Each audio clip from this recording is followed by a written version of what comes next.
땅 가운데 오신 예수님의 탄생을 기뻐하는 외침, 그 노예를 외치며 우리가 함께 기쁨으로 찬양하며 나아갔으면 좋겠습니다.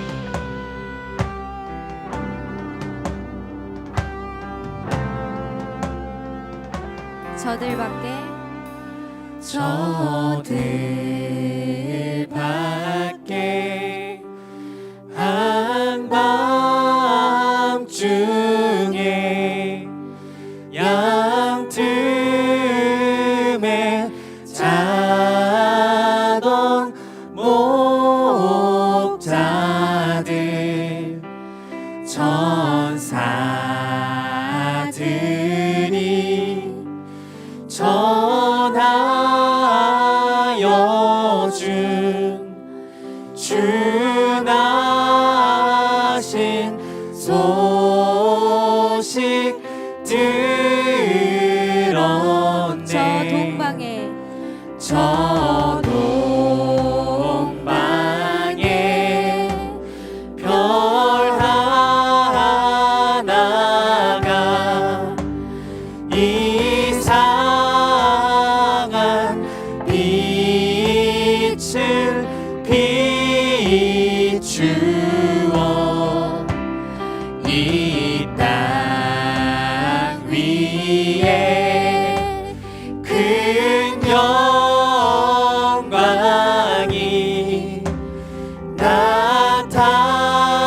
나타날 징조 보였네.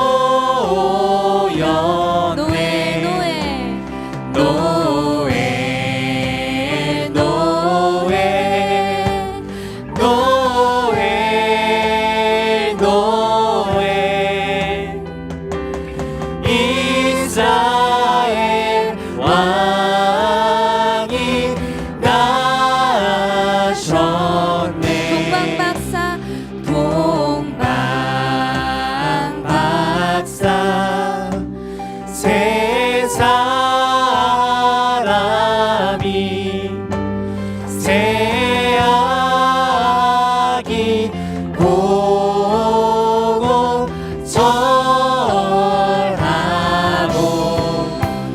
그 보배함 다 열어서 세 가지 예물 우리 기쁨으로 외치며 나갑시다.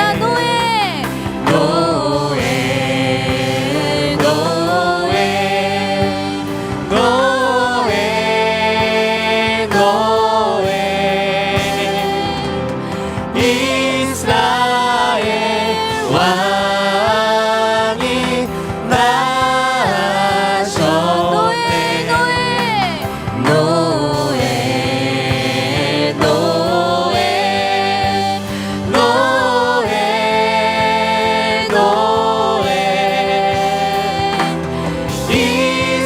이스라엘 왕이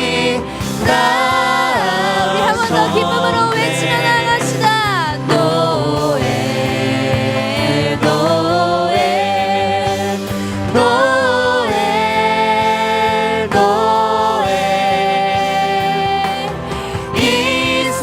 이스라엘 왕이 나셨네.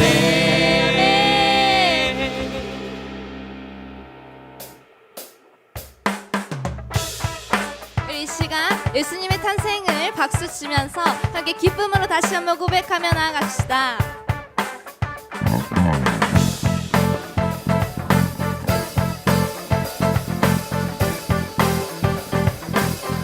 기쁘다 구주 오셨네. 기쁘다 구주 오셨네. 만 백성 맞으라. 온 교회여 다 일어나. 다 찬양하여라. 다 찬양하여라. 다 찬양하여라.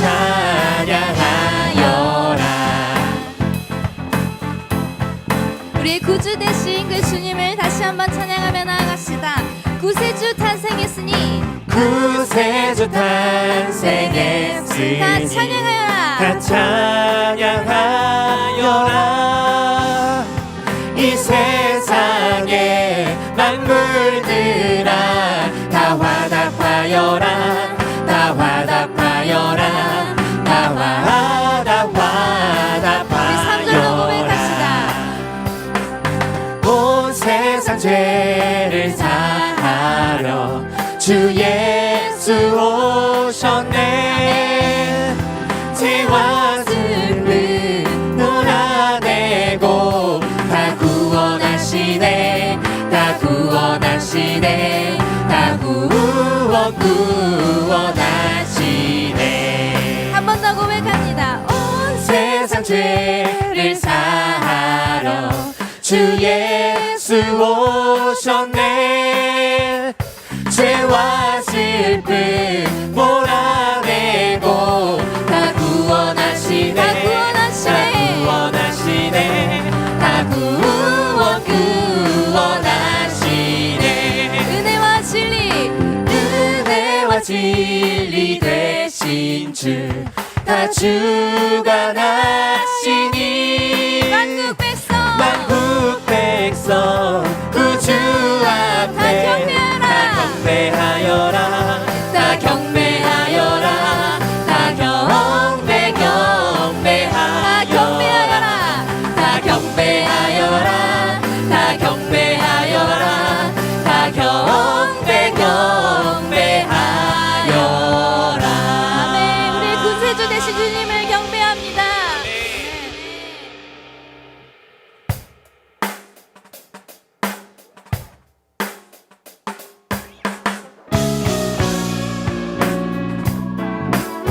우리 이 시간 우리 구세주 되신 그 주님을 바라보며 찬양하며 나아갑시다.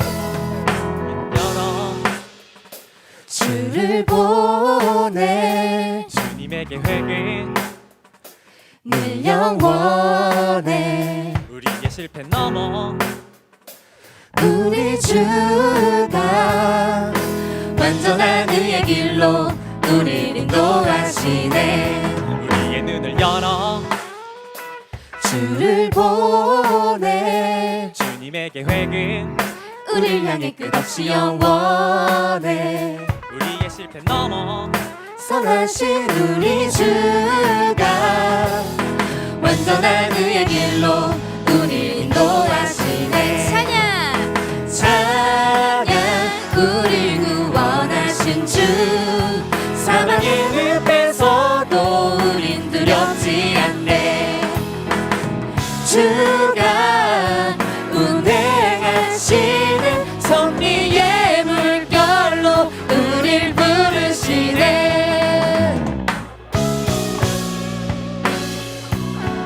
우리의 눈을 열어 구세주 되신 그 주님을 바라보기 원합니다. 우리의 눈을 열어 주를 보내 주님의 계획은 우릴 향해 끝없이 영원해. 우리의 실패 넘어 선하신 우리 주가 완전한 의의 길로 우릴 인도하시네. 함께 찬양 찬양 우릴 구원하신 주. 사망의 늪에서도 우린 두렵지 않네. 주가 운행하시는 섭리의 물결로 우릴 부르시네. 찬양 우릴 구원하신 주. 사망의 늪에서도 우린 두렵지 않네. 주가 운행하시는 섭리의 물결로 우릴 부르시네. 찬양 우릴 구원하신 주. 사망의 늪에서도 우린 두렵지 않네. 주가 운행하시는 섭리의 물결로 우릴 부르시네. 함께 손을 들고 찬양 우릴 구원하신 주께 함께 손을 들고 찬양 손을 들고 찬양 우릴 구원하신 주께 함께 손을 들고 찬양 함께 손을 들고 함께 손을 들고 찬양 우릴 구원하신 주께 함께 손을 들고 찬양 함께 손을 들고 찬양 우릴 구원하신 주께 함께 손을 들고 찬양 한 번 더 고백합시다. 함께 손을 들고 함께 손을 들고 찬양 우릴 구원하신 주께 함께 손을 들고 찬양 우리 목소리를 높여서 함께 함께 손을 들고 찬양 우릴 구원하신 주께 함께 손을 들고 찬양 함께 손을 들고 찬양 우릴 구원하신 주께 함께 손을 들고 우리 구원하신 주님 함께 찬양합시다. 함께 손을 들고 찬양 우릴 구원하신 주께 함께 손을 들고 찬양 우리 마지막으로 함께 손을 들고 함께 손을 들고 찬양 우릴 구원하신 주께 함께 손을 들고 찬양 아멘. 우리 구원자 되신 그 주님을 찬양합니다. 할렐루야.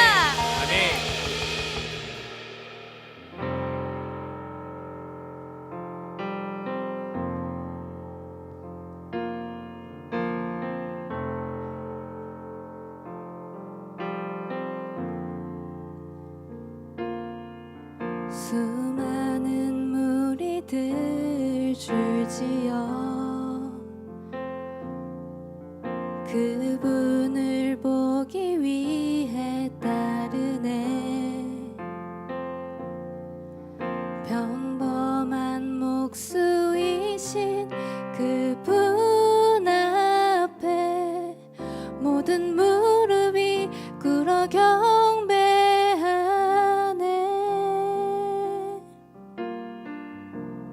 예수 이름 높이세 예수 이름 높이세 능력의 그 이름 예수 이름 높이세 구원의 그 이름 예수 이름을 부르는 자 예수 이름을 믿는 자 예수 이름 앞에 나오는 자 복이 있도다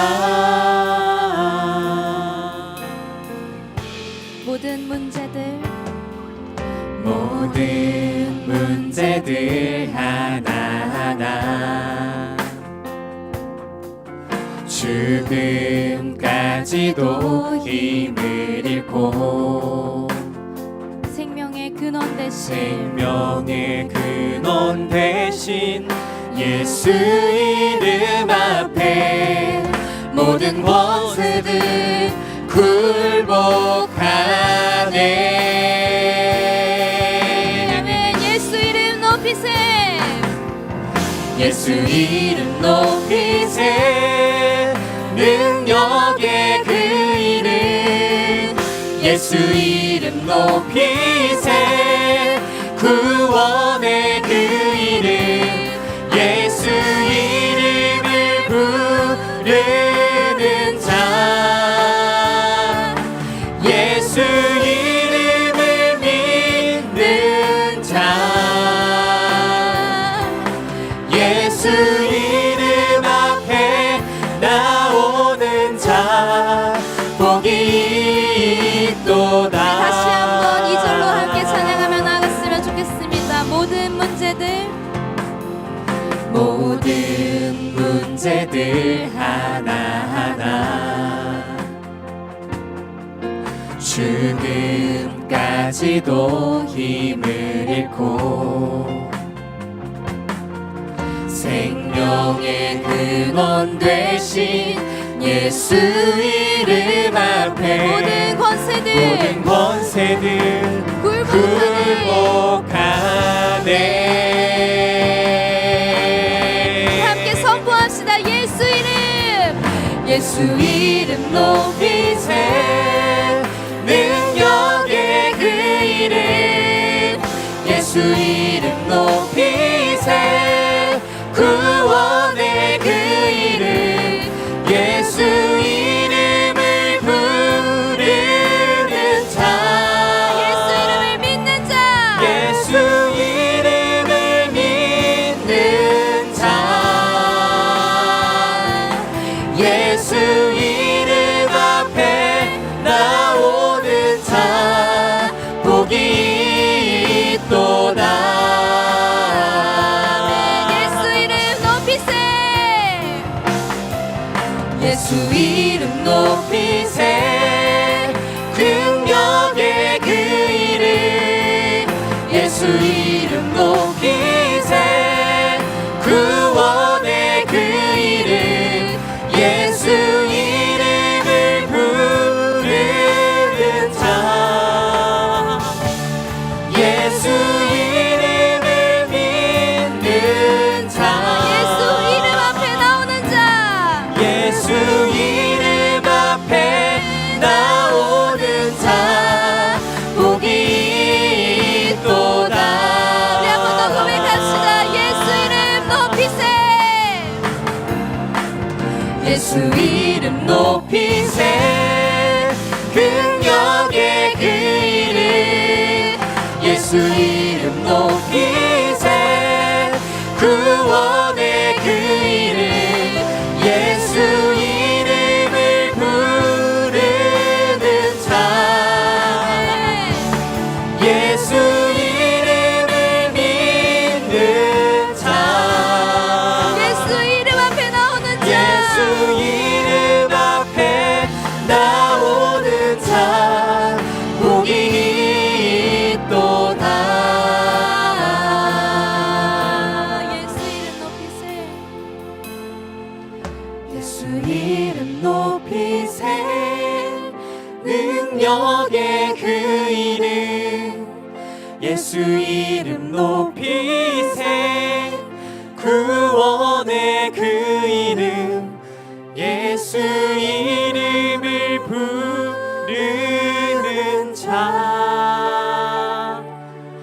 예수 이름을 믿는 자. 예수 이름 앞에 나오는 자. 복이 있도다.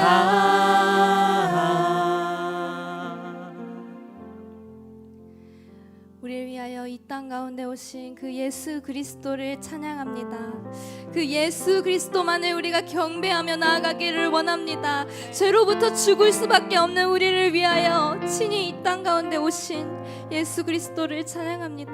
절망의 순간에도 기쁨의 순간에도 모든 순간 구원자이신 예수 그리스도의 이름만을 높이게 하여 주시옵소서. 소망을 노래하는 삶이 되게 하여 주시옵소서. 오직 예수 그리스도께서 우리의 소망이십니다. 오직 예수 그리스도께서 우리의 구원이 되십니다. 주님, 이 시간 말씀을 통하여 우리를 향하신 그 주님의 뜻을 더욱 알게 하시고, 말씀을 통하여 이 땅 가운데 오신 그 주님의 크신 사랑과 그 크신 뜻을 깊이 깨닫는 시간 되게 하여 주시옵소서. 이 시간 함께 기도하며 함께 나아갑시다. 주님, 오직 주님께서 우리의 소망이 되십니다. 주님께서 오직 우리의 구원자 되심을 아버지 우리가 고백하고 우리가 노래하며 나아갑니다. 주님, 이 시간 말씀을 드릴 때에 또한 말씀을 통하여서 이 땅 가운데 오신 그 주님의 크신 사랑과 아버지 그 크신 은혜를 아버지 우리가 깨닫는 시간 될 수 있도록 주님 함께하여 주옵소서. 아버지 그 말씀으로 살게 하시고 아버지 그 말씀이 우리의 삶 가운데 아버지 나타날 수 있는 그 기적을 우리에게 행하여 주시옵소서. 그래서 오직 주님의 그 소망으로 우리가 살아갈 수 있도록 주님 함께하여 주옵소서.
우리에게 주시는 하나님의 말씀은 누가복음 2장 8절부터 14절까지 말씀입니다.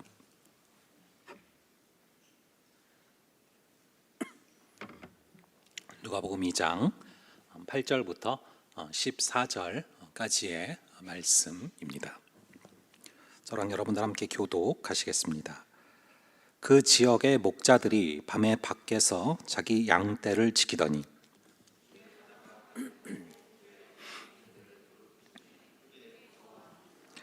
천사가 이르되 무서워하지 말라. 보라, 내가 온 백성에게 미칠 큰 기쁨의 좋은 소식을 너희에게 전하노라.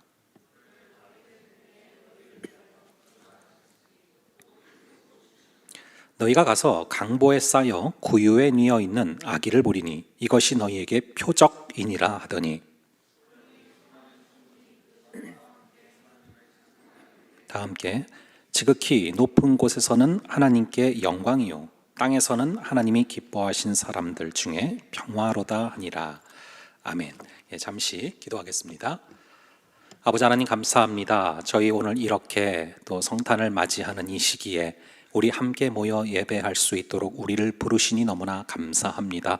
부르신 주님께서 한 명 한 명 예비하신 은혜를 허락하여 주시고 간절히 바라기는 우리의 마음이 예수님을 맞이하기에 적합한 그런 장소가 될 수 있도록 주여 우리의 심령을 통치하여 주시고 우리의 심령마다 예수 그리스도께서 임재하시는 귀한 역사를 허락하여 주셔서 이번 성탄이 주님과 함께 동행하고 주님과 함께 더욱더 친밀해지는 귀한 성탄 되게 하여 주시옵소서. 주님께서 우리를 다스려 주시고 통치하여 주실 줄을 믿사오며 이 모든 말씀 우리 주 예수 그리스도의 이름으로 기도합니다. 아멘. 여러분, 한 부부가 있는데요, 이 남편은 매독에 걸렸고요, 그리고 아내는 심한 폐결핵에 걸린 상태입니다. 근데 이 가정에 애가 넷이 있는데 한 애가 며칠 전에 병으로 죽었고요, 세 아이들도 결핵으로 누워 있어서 가망이 거의 없는 상태입니다. 근데 더 최악인 것은 그 상황에서 이 여자의 배에 5째가 임신이 된 상태인 겁니다. 여러분, 이 애를 어떻게 해야 될까요? 이 질문을 한 의과대학 교수가 이 질문을 학생들에게 던졌는데, 한 학생이 그런 상황이라면 안타깝지만 낙태를 하는 게 좋을 것 같다라고 대답을 했습니다. 그러자 교수님이 이렇게 말을 했어요. 방금 자네는 베토벤을 죽였네. 이 베토벤의 출생에 관련된 우리가 알고 있지 못하던 실제 스토리인 거죠. 이렇게 사람들의 출생에는 우리가 알지 못하던 스토리가 숨겨져 있는 경우들이 있습니다. 그리고 이 출생의 스토리를 보면 거꾸로 그 사람의 삶을 이해할 수 있게 되는 그런 경우들이 많은 것 같습니다.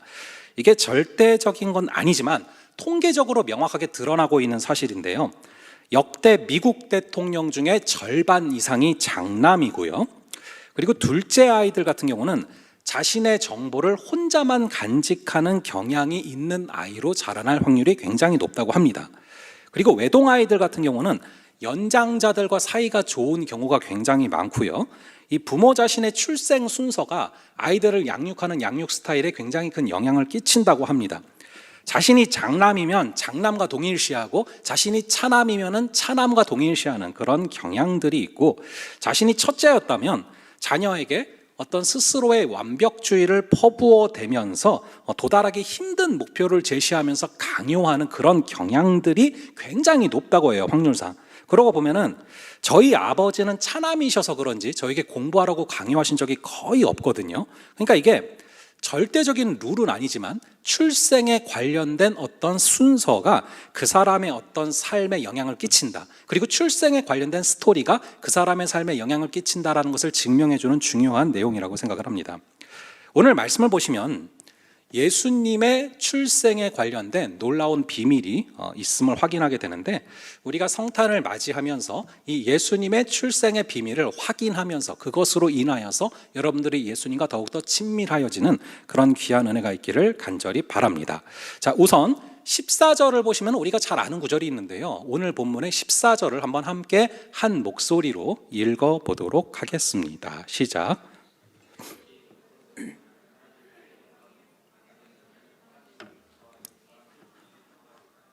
예수님의 탄생은 지극히 높은 곳에서는 바로 하나님께 영광이 되었고 땅에서는 하나님이 기뻐하시는 사람들 중에 평화가 되었다라는 것이죠. 오늘 이 예수님의 탄생 사건은 대대로 모든 이에게 전할 기쁨의 소식인데요. 오늘 9절 10절도 함께 읽어볼게요. 10절의 말씀을 함께 읽어보겠습니다. 시작. 천사가 이르되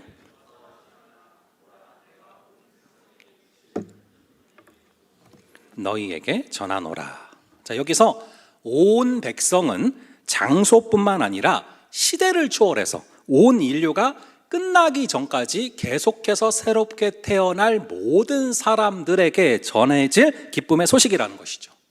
그런데 여러분, 이렇게 기쁨의 소식이 되는 예수님께서 태어나신 장면을 자세하게 살펴보면 뭔가 좀 이상하지 않습니까? 예수님은 시대를 초월해서 심지어 모든 인류에게 전하여질 기쁨의 소식인데 그 기쁨의 소식이 어떤 모습으로 표현되고 있냐면은 외양간에 누워져 있는 그런 아기의 모습으로 표현된다는 것이죠. 여러분 잘 아시겠지만 외양간이 어떤 곳인지 아시죠? 굉장히 냄새가 나고 불결한 곳입니다. 여러분 양떼 목장 같은 데 한번 가보세요. 냄새가 아주 심해서 코를 막을 수밖에 없어요. 게다가 구유는 양과 염소가 자신의 먹이를 먹는 그런 밥통을 뜻하는데 그 위에 놓여 있는 것이 우리가 고대하던 메시아라는 표시라는 것입니다. 우리 한번 이 12절의 말씀, 오늘 본문의 12절의 말씀을 한번 함께 읽어 볼게요. 시작. 너희가 가서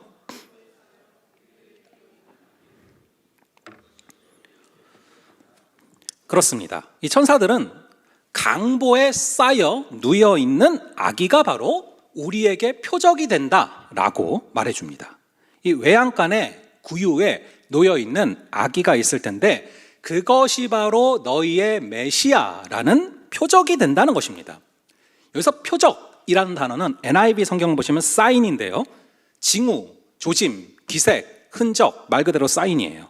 즉 아기가 외양간의 구유에 놓여 있는 것이 바로 우리의 메시아라는 징후, 조짐, 기색, 사인이 된다라는 것입니다.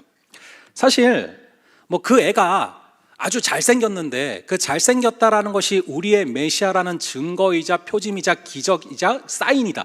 이렇다라면 이해가 오히려 쉬웠을 것 같아요. 하지만 우리가 고대하던 메시아라는 증거로 그 아기가 잘생기게 나왔을까요?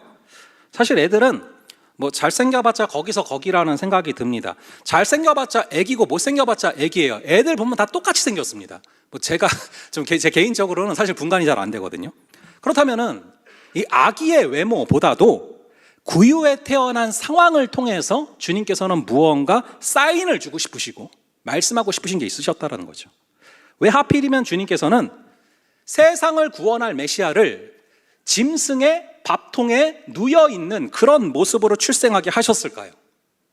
이 메시아와 마구간이 뭔가 좀 안 어울리지 않습니까? 사실 메시아는 구약시대 때부터 이 베들레헴이라는 곳에서 태어날 것이다 라고 예언되어 있습니다. 그리고 천사가 말했습니다. 아기는 아기인데 그 아기가 세상을 구원할 그리스도다 라는 그런 표적이 뭐냐? 그게 바로 먹이통에 누워있는 모습, 그게 바로 메시아라는 표적이라는 것이죠.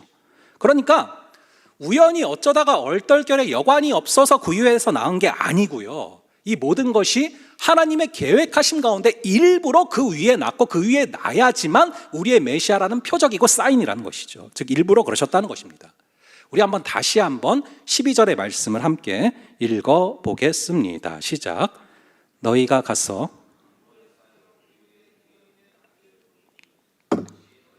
표적이니라 하더니, 정말 이상하죠. 구태여 외양간을 택하시고 외양간 중에서도 하필이면 동물들의 밥통 위를 택하신 이유가 뭘까요? 외양간에 이 먹이통 위에 태어나신 것을 통해서 온 세상에 미칠 기쁜 소식을 전해주려고 하셨습니다.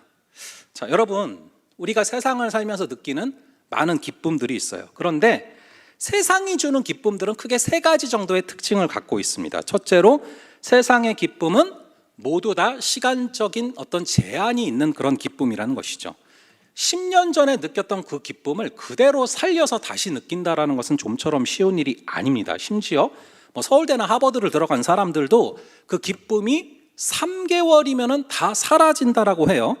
저는 명문대는 안 가봤지만 캐나다의 나름 명문 신학교라고 불리는 리젠트 컬리지를 은혜로 합격을 했는데, 합격한 그날은 아내랑 부둥켜 안고 울 정도로 기뻤어요. 근데 그 기쁨이 딱 며칠 갔냐면은 딱 3일 갔습니다.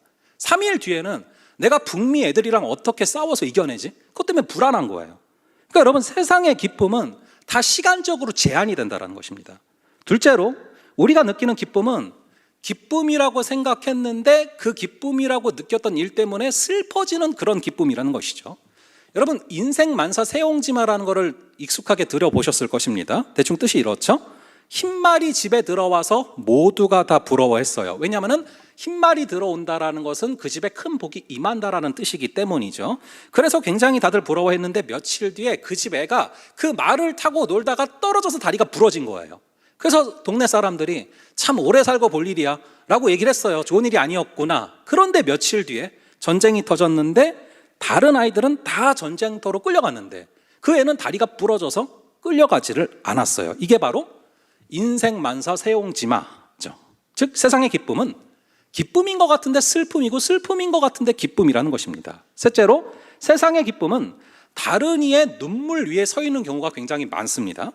예전에 2002년 월드컵 때 우리나라가 4강에 올라갔다고 굉장히 기뻐했어요. 하지만 동시에 이 포르투갈, 스페인, 이탈리아는 다 울었습니다. 제가 2002년도에 아르바이트를 하고 돈을 모아가지고 친구랑 같이 배낭여행으로 유럽을 갔어요. 갔는데 이탈리아랑 스페인을 갔을 때 그 사람들이 굉장히 환영해 주다가 어디서 왔냐? 한국에서 왔다라고 하니까 굉장히 표정과 낯빛이 변했던 기억이 아직도 생생해요. 굉장히 억울하게 졌다라고 생각을 한 거죠. 즉 우리의 기쁨은 대부분 사촌이 땅을 사면 배가 아프다, 이 말처럼 누군가의 눈물 위에 서 있는 경우가 많다라는 것입니다. 이게 바로 세상이 주는 기쁨의 특성이죠. 자, 그렇다면 우리 예수님께서 주시는 기쁨의 특징은 어떤 것입니까? 첫째로, 시간적으로 제한이 된 세상의 기쁨과 달리 예수께서 주시는 기쁨은 시간 제한이 없습니다. 즉 주님이 주시는 기쁨은 알파와 오메가이신 영원한 그분이 주시는 기쁨이기 때문에 시간의 제약을 받지 않는다라는 것이죠. 그 기쁨은 시간을 초월한 영생을 주시고요, 시간을 초월한 기쁨입니다. 둘째로, 기쁨으로 느꼈다가 슬픔으로 바뀌는 그런 세상의 기쁨과는 다르게 주께서 주시는 기쁨은 모든 슬픔을 기쁨으로 바뀌는 강한 힘을 갖고 있어요. 모든 슬픔을 기쁨으로 바꾸고 모든 저주를 복으로 바꿀 수 있는 강력한 힘이 있는 것이 예수께서 주시는 기쁨이에요. 그래서 눈물로 씨를 뿌리며 나아가는 자는 기쁨으로 단을 거두는 것이 가능한 것이죠. 그리고 셋째로, 이웃이 땅을 사면 배가 아프다라는 그러한 세상의 기쁨과 다르게 예수로 인해서 생기는 기쁨은 이상하게도 전염성이 있습니다. 내가 예수님 때문에 기쁘면 그 기쁨은 옆에 사람들에게 전달이 되는 중독성이 있는 기쁨이라는 것이죠. 이게 바로 예수께서 주시는 기쁨의 특징이에요. 자, 그렇다면 예수님께서는 어떻게 이런 기쁨을 우리에게 주실까요? 그리고 아까 제가 처음으로 던졌던 질문, 외양간에 누워있는 아기의 모습과 이 기쁨은 과연 무슨 관계가 있는 것일까요? 여러분, 이 천국이 왜 천국인지 아십니까? 거기에 황금이 많아서 천국입니까? 생명나무가 있고 거기에 나오는 실과가 맛있기 때문에 천국입니까? 아니에요. 왜 천국을 천국이라고 하는지 아십니까? 이유는 하나입니다. 하나님의 뜻이 이루어지는 곳이기 때문에 천국인 거예요. 하나님의 나라는 하나님의 뜻이 온전하게 실현되는 그런 곳이죠. 반대로 하나님의 뜻이 이루어지지 않는다면 아무리 좋은 조건이 있을지라도 천국이 되지 않습니다. 우리가 돈이 없어서 불행한 게 아니라, 못 배워서 불행한 게 아니라 하나님의 뜻이 이루어지지 않아서 불행하게 되는 것입니다. 하나님의 뜻이 이처럼 중요해요. 그렇다면 하나님의 뜻과 이 외양간은 과연 무슨 관계가 있을까요? 많은 주석들은 이 외양간을 예수님의 겸손이다라고 표현을 해요. 허름한 곳에서 태어나신 것이 겸손하시기 때문이다. 물론 맞는 말이죠. 하지만 단순히 그 이유 때문에 외양간에서 태어나셨을까요? 사실은 그렇지 않아요. 왜냐하면 외양간이 아닌 다른 곳, 즉 우리가 그토록 바라는 모든 왕들이 사는 궁궐, 메트로폴리스 이런 것들, 이것이 예수님과 맞지 않기 때문이죠. 어떤 화려한 아파트도, 어떤 화려한 쇼핑몰도 예수 그리스도를 받아들이기에는 적합하지 않았어요. 그렇다면 예수님을 받아들이기에 가장 적합한 곳이 외양간이었던 이유가 뭘까요? 외양간이 예수님을 받아들이기에 가장 훌륭하고 가장 적합한 곳인데 과연 왜 그럴까요? 사실 이 아담의 범죄 이후로 인간이 살아가는 모든 장소에서 하나님의 뜻이 막혀버리고 단절됐어요. 그런 비극이 벌어졌습니다. 죄가 범람하게 됐죠. 역설적이지만 사람이 사는 공간 중에서 외양간만큼 죄로 물들지 않은 곳이 어디 있겠습니까? 여러분, 죄가 많은 소, 법정에 선 말, 이런 말을 들어보신 적이 없잖아요. 그들은 하나님이 정해놓은 법칙에 따라서 그대로 살 뿐입니다. 동물들은 예외 없이 하나님이 정해놓은 법칙대로 그대로 따라 살아가고 있어요. 나무가 그렇고 풀이 그래요. 자연 속에 모든 생명이 붙어 있는 것들이 하나님이 정해놓은 법칙에 따라서 해가 뜨라면 뜨고 질 때는 지고 그 원리대로 섭리대로 살아가고 있다는 것이죠. 이 생명이 붙어 있는 것들 중에 하나님의 뜻을 거스르는 존재가 인간만큼 이렇게 하나님의 뜻을 거스르는 존재가 없다라는 것이죠. 오직 사람만이 하나님의 뜻을 거스릅니다. 그리고 사람만이 하나님이 정해놓으신 그 길을 잃고 헤매이게 돼요. 여러분, 연어를 한번 생각을 해보세요. 이 연어는 나가서 7년이 넘게 살다가 2만 킬로가 넘는 거리를 그대로 다시 돌아와요.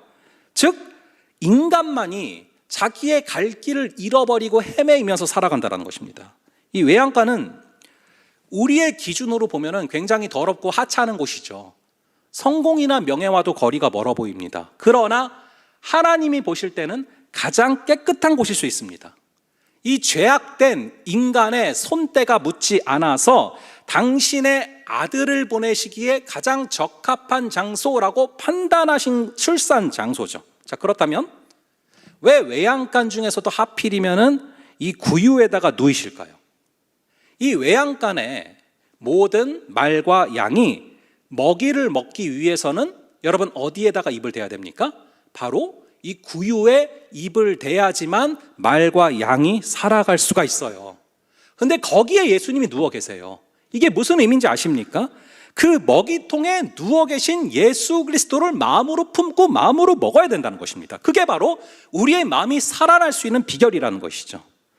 여러분, 우리 예수님께서 내 살과 내 피를 먹으라 라고 하신 말씀을 여러분들은 분명히 기억하실 것입니다. 우리가 말처럼 소처럼 하나님의 뜻을 그대로 이루어 드리면서 살아가야 되는데, 그렇게 살려면은 이 소나 말이 먹이를 먹는 그 여물통에 누워 계신 예수님, 그 주님을 마음으로 먹어야 된다라는 것을 말씀하는 것이죠. 여러분, 베들레헴이라는 뜻이 무슨 뜻인지 아십니까? 바로 떡집이라는 뜻이에요. 예수님께서는 복음서의 곳곳에서 자신을 생명의 떡이다 라고 말씀하고 있습니다. 또한 나를 먹는 자는 줄이지 않을 것이다 라고 예수님께서 말씀하셨죠. 자, 우리 한번 요한복음 6장 35절을 함께 읽어볼게요. 요한복음 6장 35절의 말씀을 함께 읽어보겠습니다. 시작.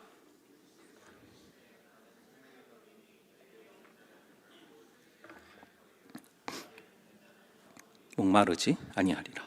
자, 이 떡집인 베들레헴에서 외양간의 먹이통에 태어나신 그 이유는 바로 스스로 자원하심으로 우리의 양식이 되어주시기 위해서였어요. 우리가 동물들을 볼 때 하찮게 여기지만 창조주인 그분께서 피조물인 우리를 볼 때는 너무나 더 큰 격차가 있는 존재죠. 그런 하찮은 우리에게 우리 주님께서는 스스로 양식이 되어주셨다라는 것입니다. 그렇다면 주님을 마음으로 먹는 자에게 어떠한 일이 벌어질까요? 하나님의 뜻이 그때부터 비로소 선명하게 보이기 시작하고 하나님의 뜻이 그때부터 이루어지기 시작하는 것입니다. 마음으로 생명의 떡 대신 그 주님을 먹는다면 그때부터 하나님의 뜻이 우리를 통해서 펼쳐지게 되고 하나님의 뜻이 우리를 끌어가시는 그 역사가 임하게 된다는 것이죠. 예수님이 그것을 직접 본을 보이셨어요. 우리 한번 요한복음 4장 34절을 함께 읽어볼게요. 요한복음 4장 34절을 한번 함께 읽어보겠습니다. 시작.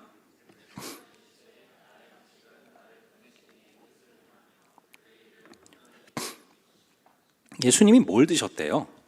하나님의 뜻을 행하며 하나님의 일을 온전히 이루어 드리는 것을 밥처럼 드셨다라고 말씀하고 있어요. 우리 역시 밥만 축내지 말고 이런 걸 먹어야 된다는 거예요. 생명의 떡 대신 주님의 뜻을 이루어드리고 생명의 떡 대신 주님을 마음에 품고 살아가는 것, 이것을 우리가 이루어드리고 이것을 밥 먹듯 해야 된다는 것이죠. 여러분, 그런데 놀라운 일은 우리가 생명의 떡 되시는 주님을 마음속에 품고 다니는, 마음속에 먹는 그 시간이 생각보다 너무 적다라는 것입니다. 여러분, 저는 종종 이 알러지 약을 먹을 때가 있는데 이 알러지 약을 먹으면은 정말 사람이 너무 졸립고 취하고, 저의 표현을 저는 그렇게 써요. 뇌가 간지러운 느낌이 들어요. 그 정도로 이 알러지 약을 먹고 나면은 막 증상이 명확해요. 여러분, 알러지 약을 먹어도 증상이 그런데 예수님을 마음으로 먹었다면 여러분들에게 실제적인 증상이 있어야 돼요. 우리가 생명의 떡 되시는 예수 그리스도를 마음으로 먹었다면 그분께 취함이 있어야 돼요. 감기약을, 알러지약을 먹으면 몽롱한 증세에 취하는 것처럼 예수님을 영적으로 정말로 먹는다면 우리는 성령의 취함이 있어야 되는 것이죠. 사실 마음으로 예수님을 제대로 섭취를 한다면 우리에게는 세상이 줄 수 없는 기쁨이 주어져야 되는 것입니다. 그런데 왜 우리는 날마다, 매주마다 말씀의 양식을 먹으면서도 그런 기쁨의 증상이 나타나지 않습니까? 만약 구유 위에 누워 계시는 예수 그리스도를, 그 말씀을 날마다 먹는데도 불구하고 기쁨의 증상이 없다, 그것은 우리에게 소가 되고 말이 되려는 마음이 없어서 그런 거예요. 예수님은 당신을 스스로 어린 양이라고 자처하셨어요. 자신을 어린 양이라고 취하시고 양인 자신이 가야 할 길이 십자가에 못 박히는 그런 길임을 아시고서 묵묵히 걸어가셨습니다. 온유하게, 겸손하게 어린 양처럼 하실 말이 많으셨지만 말씀하지 않으셨고 묵묵하게 십자가를 감당하시며 어린 양처럼 그 길을 걸어가셨죠. 저는 이 모습이 요한계시록 6장 2절에 나오는 흰 말을 탄 자와 정말로 강하게 대조가 되는 것 같아요. 6장 2절 계시록을 보시면 흰 말을 탄 자가 어떻게 나와 있냐면은 이기고 또 이기고 또 이기려고 하더라라고 써져 있어요. 수단과 방법을 가리지 않고 이기려는 모습, 수단과 방법을 가리지 않고 자신의 뜻을 관철시키려는 모습이 바로 심판당한 자의 모습으로 기록되고 있어요. 아까 말씀드리지 않았습니까? 하나님께서 당신의 사랑하는 아들을 이 땅 가운데 보내시기로 마음을 먹으셨는데 그 성부 하나님께서 성자 예수 그리스도를 보내실 때 어디로 보내실지를 얼마나 노심초사하시면서 고르셨겠습니까? 당신의 사랑하는 아들을 이 땅 가운데 보내셔야 되는데 아무데나 막 보내셨겠습니까? 고르고 고르셨어요. 그런데 그렇게 노심초사하시면서 긴 시간을 심사숙고해서 고르신 장소가 바로 이 외양간이었고, 이 외양간이야말로 하나님의 뜻이 온전히 이루어지고 있기 때문에 주님 나시기에 가장 적합한 장소라고 우리 성부 하나님께서 택하신 곳이죠. 우리가 이 성탄의 기간을 맞이하고 있습니다.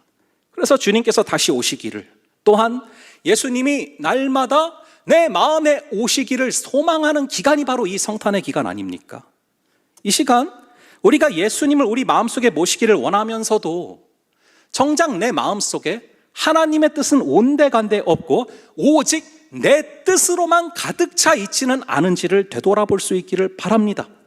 마치 흰 말을 탄 자처럼 내 뜻을, 내 의지를 어떻게든 관철시키려는 그 모습이 나의 모습은 아닌지를 되돌아볼 수 있기를 바랍니다. 간절히 바라기는 여러분의 마음이 외양간처럼 예수님을 모시기에 가장 적합한 장소, 가장 허름해 보이지만 가장 하나님의 뜻이 이루어지기에 합당한 장소가 여러분의 마음 될 수 있기를 간절히 바랍니다. 그렇게 어린 양이 되려는 마음으로 순종하는 마음을 가지고 구유 위에 계신 예수 그리스도를 마음으로 먹으라는 것입니다. 그럴 때 비로소 우리의 심령에 주께서 주시는 기쁨이 충만해지는 그 순간이 임한다라는 것이죠. 여러분, 이 구유 위에 예수 그리스도를 먹는다라는 것은요, 마음속에 예수 그리스도를 품고 살아가는 것을 뜻합니다. 저는 마음속에 예수님을 먹는다, 마음속에 예수님을 담고 살아간다라는 것이 마치 이 티백을 넣으면은 그 티백을 넣었을 때 맹물이 변하는 거와 굉장히 흡사하다라고 생각을 합니다. 그래서 저는 요즘에 이제 신방을 하게 될 때 많이 시켜 먹는 차가 있어요. 허니 레몬티를 자주 시켜 먹습니다. 왜냐하면 요로 결석이 요로 레몬이 들어간 거를 먹고 이 허니 레몬티를 먹으면 거기에 티백이 담겨 있거든요. 근데 그거를 마시고 나면은 꼭 저는 웬만하면은 그거를 테이크아웃해서 다시 가져가요. 왠지 아십니까? 그 티백을 다시 빼서 담기 시작하면은 최소 3잔은 나오거든요. 그래서 이거를 할 때마다 비슷한 맛이, 원래는 맹물이었는데 3잔이 더 늘어나는 그런 일들이 벌어지잖아요. 그런데 마찬가지예요. 여러분, 맹물이 담긴 그런 컵이 있어요. 그런데 거기에 티백을 담으면 그게 페퍼민트다. 그럼 그 페퍼민트 티백을 담으면 그 물이 페퍼민트 차로 바뀌는 거거든요. 물론 이 세상의 티백은 한계가 있지만 예수 그리스도라는 티백은 끊임없이 쏟아나오는 원액인 줄을 믿으시기 바랍니다. 우리가 예수를 넣는 물마다 다 변하게 되어 있어요. 우리에게는 날마다 밋밋한 맹물 같은 현실이 계속 주어집니다. 그냥 그저 그런 것 같고 맹물 같고 아무렇지 않은 것 같은 현실이 주어집니다. 하지만 거기에 여러분들이 우리의 원액 되시는 마치 티백과도 같은 그런 예수 그리스도를 우리의 맹물 같은 현실에 집어넣는다면 여러분들의 현실이 예수 그리스도로 가득 차는 기적의 역사가 임하게 될 줄을 믿습니다. 자, 이 시간 우리 함께 찬양하며 기도하며 나아가겠습니다. 예수 우리들의 밝은 빛, 함께 찬양하며 기도하며 나아가시겠습니다.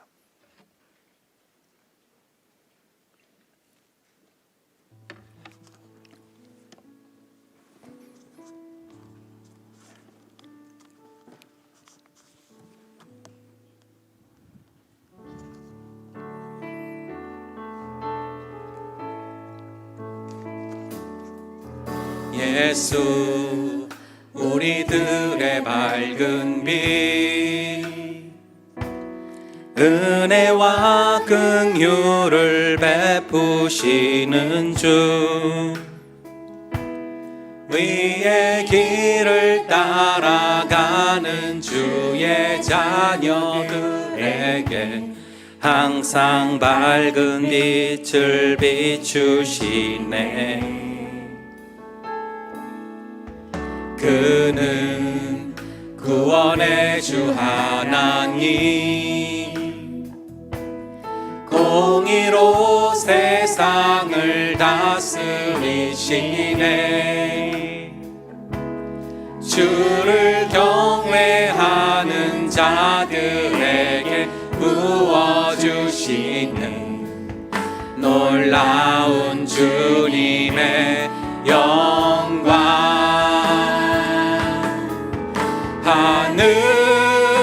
하늘에서 찬란하게 빛나는 주의 영광, 이 땅에 오셨네. 어둠을 밝히고 새 생명 주시네. 영원히 빛나는 나의 예수님, 높이 영광과 찬양 받으실 그 이름 경배합니다. 얼성을 거두고 내게 자유 주시네. 기쁨의 노래를 영원한 나의 빛, 예수 우리들의 밝은 빛, 예수 우리들의 밝은 빛, 은혜와 긍휼을 베푸시는 주, 위의 길을 따라가는 주의 자녀들에게 항상 밝은 빛을 비추시네. 그는 구원의 주 하나님, 공의로 세상을 다스리시네. 주를 경외하는 자들에게 부어주시는 놀라운 주님의 영광.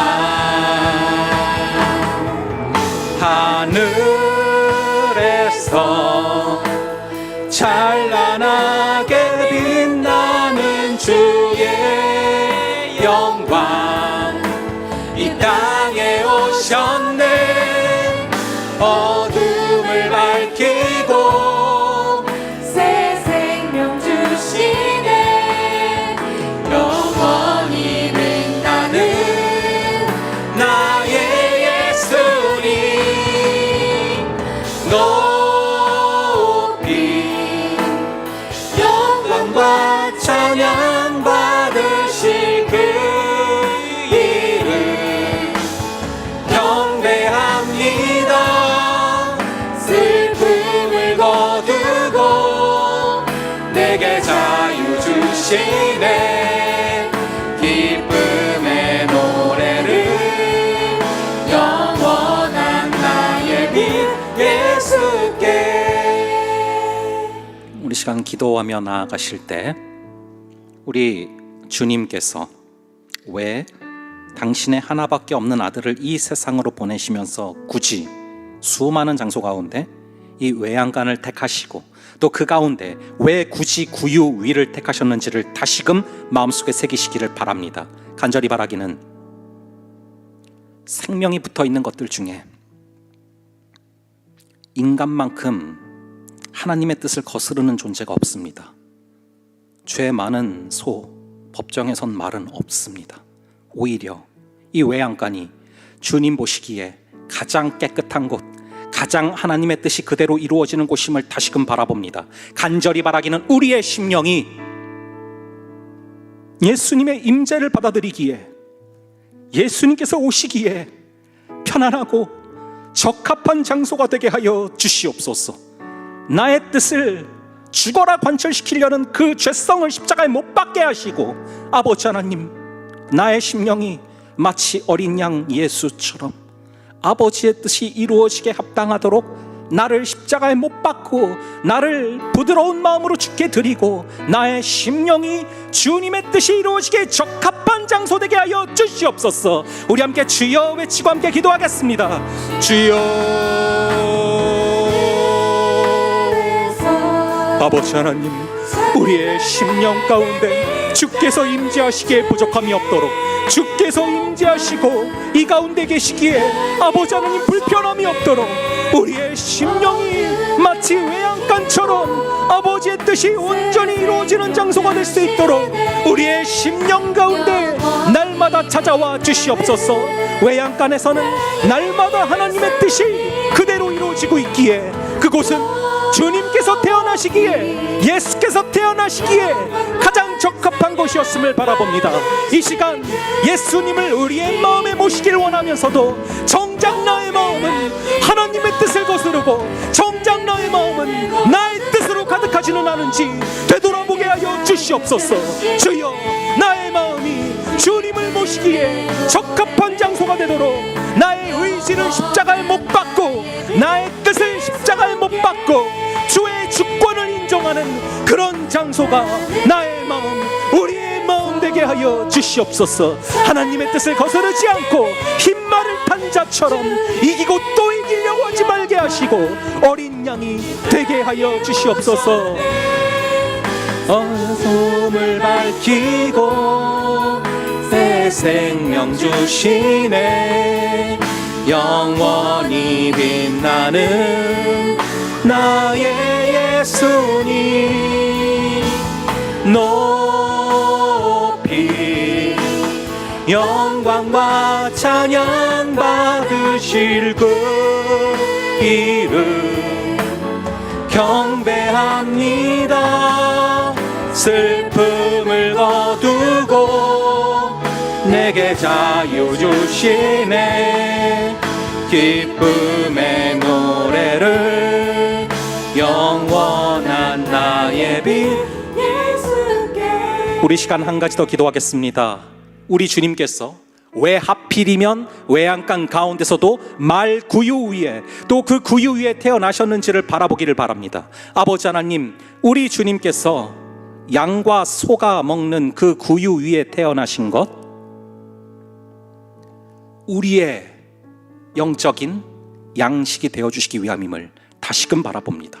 아버지 하나님, 다른 곳이 아니라 그 구유 위에 태어나신 예수 그리스도, 우리 역시도 날마다 그 구유 위에 계신 그 예수 그리스도를, 말씀이신 그리스도를 날마다 먹으며 나아갈 때 마치 양과 소에게서 주의 뜻이 이루어지듯 우리에게서 주님의 뜻이 이루어지게 될 줄을 믿습니다. 간절히 바라기는 구유 위에 나신 그리스도를, 구유 위에 계신 그 말씀이신 그리스도를 날마다 먹게 하여 주시고, 그러할 때 아버지 하나님, 주께서 주시는 뜻이, 주께서 주시는 기쁨이 이루어지게 하여 주셔서 티백을 넣을 때마다 맹물이 바뀌듯 우리의 맹물 같은 현실이 주의 뜻으로 물이 포도주가 바뀌듯 바뀌는 역사를 허락하여 주시옵소서. 구유 위에 계신 예수 그리스도를 먹게 하여 주시옵소서. 우리 주여 함께 외치고 기도하겠습니다. 주여.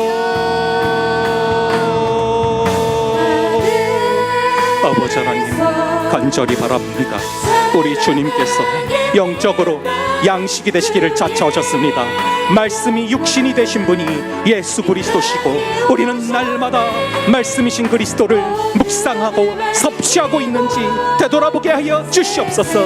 날마다 말씀을 먹는 우리 되게 하여 주시고, 다른 장소가 아닌 구유 위에 놓이신 예수 그리스도를 먹는, 마치 양처럼 소처럼 그 구유 위에 계신 예수 그리스도를 먹게 하여 주시고, 그러할 때 우리의 마음에 마치 티백을 담글 때 물이 바뀌듯 예수 그리스도가 우리의 마음에 담길 때 우리의 마음에 세상이 줄 수 없는 기쁨이 부어지게 될 줄을 믿습니다. 우리가 날마다 말씀이라는 양식을 먹으면서도 우리의 심령에 주께서 주시는 기쁨이 없다면 그것이 바로 우리가 양이 되고 소가 되려는 마음이 없어서임을 확인하게 하시고, 예수를, 어린 양으로 자처하신 예수를 바라보게 하여 주시옵소서. 주님 잡아주시고 인도하여 주시고 이끌어 주시옵소서. 주님 잡아주시고 끌어주셔서 아버지께서 원하시는 뜻이 이루어지게 하여 주시옵소서. 주님 붙들어 주시고 인도하여 주셔서 아버지의 뜻이 온전히 이루어지게 하여 주시옵소서. 아버지 하나님, 우리 주님께서 하나밖에 없는 아들 예수 그리스도를 이 땅에 보내실 때 사랑하는 독생자이시기에 아무데나 보내시지 아니하시고 심사숙고하고 고민하여서 보내셨는데, 그 장소가 다른 곳 아니요, 외양간이었고 외양간 중에서도 구유 위에 태어나셨음을 다시금 바라봅니다. 그것이 우리의 메시아라는 표적이다, 그것이 우리의 메시아라는 사인이다 말씀하셨기에 그것을 다시금 마음에 새겨봅니다. 간절히 바라기는 우리의 마음이 마치 이 외양간에서 온전히 거기에 있는 모든 동물들이 하나님의 뜻을 그대로 이루어드리듯 우리의 마음도 주님께서 임재하시고 주님께서 당신의 뜻을 이루시기에 막힘이 없는 그러한 외양간 같은 마음 되게 하여 주시옵소서. 우리의 마음속에 마치 흰말을 탄 자처럼 이기고 또 이기려고 하면서 자신의 뜻을 관철시키려는 마음이 있다면 그 뜻을 십자가에 못 박게 하시고 우리의 삶에서 우리의 심령 가운데 이루어지는 것이 오직 하나님의 뜻이 되게 하여 주시고, 우리가 어린 양이신 예수 그리스도를 본받아 걸어가는 귀한 역사를 허락하여 주시옵소서. 아버지 하나님, 외양간 중에서도 하필이면 구유 위에 누워 계신 아기 예수, 그것이 우리의 메시아라는 표적이고 사인이다 라는 것을 다시금 새겨봅니다. 아버지, 우리 역시도 구유 위에 누워 계신 예수 그리스도, 떡집인 베들레헴에서 태어나신 예수 그리스도, 그 생명의 떡 되신 예수 그리스도를, 그 구유 위에 누워 계신 예수 그리스도를, 말씀이신 그리스도를 날마다 마음으로 먹게 하여 주시고, 날마다 마음속에 예수님을 담고 살아가게 하시고, 날마다 예수님의 임재가 충만한 그런 우리 되게 하여 주셔서 우리를 통하여 하나님의 뜻이 이루어지는 귀한 성탄 되게 하여 주시옵소서. 주께서 우리를 붙잡아 주시고 한 주간도 이끌어 주실 줄을 믿사오며 이 모든 말씀 우리 주 예수 그리스도의 이름으로 기도합니다. 아멘. 이 시간 2분 정도 말씀 묵상하고 또 기도하면서 주신 마음을 묵상하는 시간을 갖겠습니다.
이 시간은 삶으로 드리는 예배를 작성하는 시간을 갖겠습니다. 3분 정도 여러분께 시간을 드리겠습니다.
12월 선교헌금 보고입니다.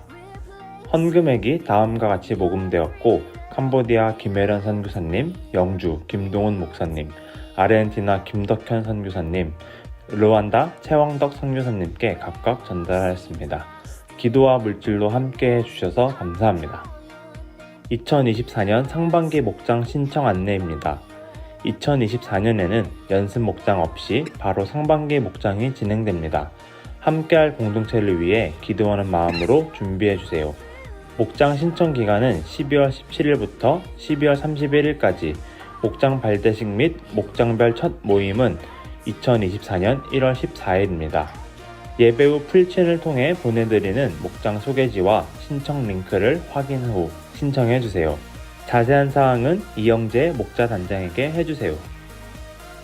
해피박스 준비를 위한 물품 상하차 및 포장 섬김을 함께 해주신 모든 분들께 감사드립니다. 성탄 감사 예배 안내입니다. 내일 오전 11시에 신관 본당에서 드립니다. 설교 후 성탄 감사 헌금을 드립니다. 예수님의 생일을 모두 기쁜 마음으로 맞이해요. 송구 영신 예배 안내입니다. 12월 31일 주일 오후 11시 30분에 신관 본당에서 드립니다. 한 해를 돌아보고 새해를 새롭게 설계하는 시간이 되시길 바랍니다. 신년 특별 새벽 기도회 안내입니다. 1월 8일 월요일부터 한 주간 하나님의 회복으로 인생을 꽃피게 하라 라는 주제로 신년 특별 새벽 기도회가 있습니다. 청년 자영업자들 모여라. 크리스천 사장님들 지금 힘드시지 않으신가요? 예배 지키기 어렵지 않으신가요? 기독교적 가치관을 가지고 사업 운영하고 싶지 않으신가요? 그 고민 혼자 가지고 있지 말고 건강하게 해결하기 위해 모여보려고 합니다. 우리 함께 기도로 이겨내 보아요. 모임은 다음과 같이 진행될 예정입니다. 찬양 및 예배, 사업 운영 및 고민 나눔, 정보 공유, 구제사역 방향 기획. 대상은 이청년 함대 및 청년 함대 졸업자입니다. 자세한 내용은 이묘희 자매에게 해주세요. 이것으로 광고를 마칩니다. 말씀으로 무장하여 세상으로 나가는 청년함대원들을 응원합니다.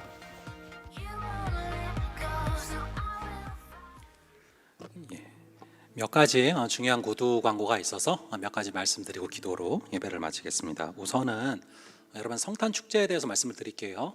오늘 저녁 7시에 우리 크리스마스 이브인데 성탄도 축제가 있어요. 그래서 일청에서도 재미있는 순서를 준비했다고 들었고 또 다양한 주일학교에서 많은 순서가 준비되어 있습니다. 그래서 오늘 저녁 7시에 이 장소에서 있어요. 성탄 축제가. 그리고 내일 11시에 또 우리 성탄 예배가 있습니다. 자, 여러분들 기억하셔서 참석을 해주시면 좋을 것 같고요. 그리고 아까 이제 광고에 나왔지만 여러분이 목장 신청하는 부분들 여러분들 꼭 기억에 이제 또 염두에 두시기를 바랍니다. 저희가 이 소그룹 같은 경우에 목장을 신청하는 제도를 갖고 있죠. 굉장히 우리 공동체의 또 특별한 문화입니다. 공동체를 선택한다라는 거, 우리가 속할 소속될 소그룹을. 그래서 여러분들이 저도 이제 들었는데 좀 히스토리들이 있다고 들었어요. 그러니까 이제 이 목장을 그냥 이제 배정되는 게 아니라 여러분들이 스스로 선택을 해서 또 결정하는 만큼 그 목장을 함께 주인의식을 가지고서 함께 이끌어가겠다라는 그런 마음을 가지고서 여러분들을 선택하기 위해서 그런 제도가 만들어졌다고, 그런 히스토리가 있다고 들었습니다. 그래서 여러분들 좀 마음에 이렇게 두시고 그런 마음으로 적극적으로 이 목장을, 물론 이제 목자가 있지만 함께 주인의식을 가지고 끌어가겠다라는 마음으로 여러분들 심사숙고하시고 잘 선택하시는 그런 귀한 은혜가 있기를 바라고요. 그리고 예배 순서가 신설되는 부분에 대해서 여러분들께 한번 광고를 드릴게요. 저희가 내년도부터는 이 참회 기도 순서가 예배 순서로 신설이 됩니다. 우리 종교 개혁자들, 이 마르틴 루터 존 칼빈 굉장히 강조한 예배 순서 중에 하나입니다. 회개를 하고 우리가 예배 때마다, 주일 때마다 회개를 하고 또 주께로 돌아가고서 다시 세상으로 나가야 된다. 그렇게 강조하는 예배 순서인데요. 우리가 이 참회의 시간이 내년도부터는 신설된다라는 것 여러분들에게 미리 말씀을 드릴게요. 여러분들이 마음으로 준비를 하시고 또 이제 마음속에서 한 주간 회개할 부분들을 정리하셔서 오셔서 함께 회개하며 예배 때마다 나아갈 수 있기를 바라고요. 이와 연관해서 이 3드에 관련해서 이제 제가 우리 예배국장 또 새롭게 세워질 예배국장 비롯해서 또 이렇게 좀 같이 한번 토의해 보기를 말씀을 드렸는데, 이 3대의 순서 같은 경우도 굉장히 의의가 있고 좋은 순서이기 때문에 이 순서를 내년도부터는 목장 안에서 또 이렇게 소화하는 걸로 이야기를 했다고 좀 아까 들었어요. 그래서 여러분들이 그렇게 기억해 주시고, 내년도부터는 3대가 목장으로 들어가고, 그리고 참회 순서가 신설된다라는 것 제가 다음 주도 다시 한번 리마인드를 해드리겠습니다. 그렇게 기억해 주시면 되겠고요. 그리고 아까 광고에 나왔지만 목요일 금요일 날 저희 해피박스 봉사가 있었어요. 봉사가 있었는데 이게 참 쉽지 않은 또 시간들이에요. 그런데 또 여러분들 가운데 또 어렵게 시간을 내서 도와주신 분들이 있어요. 거의 뭐 쿠팡 직원 같은 느낌이 드는 그런 힘든 봉사인데, 여러분들이 또 시간을 내어 주셔서 또 이렇게 참여해 주셔서 진심으로 감사를 드리고, 또 저희가 이렇게 이웃을 또 사랑하고 또 이웃으로 사랑을 흘려보내는 귀한 교회의 전통이기 때문에 내년도 같은 경우는 여러분들이 좀 더 적극적으로 참여를 해주시면 굉장히 큰 의의가 있을 것 같습니다. 자, 이것으로 기도로 이제 예배를 마치겠습니다. 지금은 우리 주 예수 그리스도의 은혜와 아버지 하나님의 극진하신 사랑하심과 성령 하나님의 감화, 감동, 교통, 위로 충만케 하시는 역사가 외양간에 구유 위에 누워 계신 모습으로 오신 것이 우리에게 메시아가 되신다는 사인이다라고 말씀하신 것을 기억하며, 구유 위에 누워 계신 예수 그리스도를 날마다 마음으로 먹으며 날마다 마음속에 품으며 살아가기로 다짐하는 여기 모인 모든 지체들 머리 위에 지금부터 영원까지 함께 있을지어다. 아멘.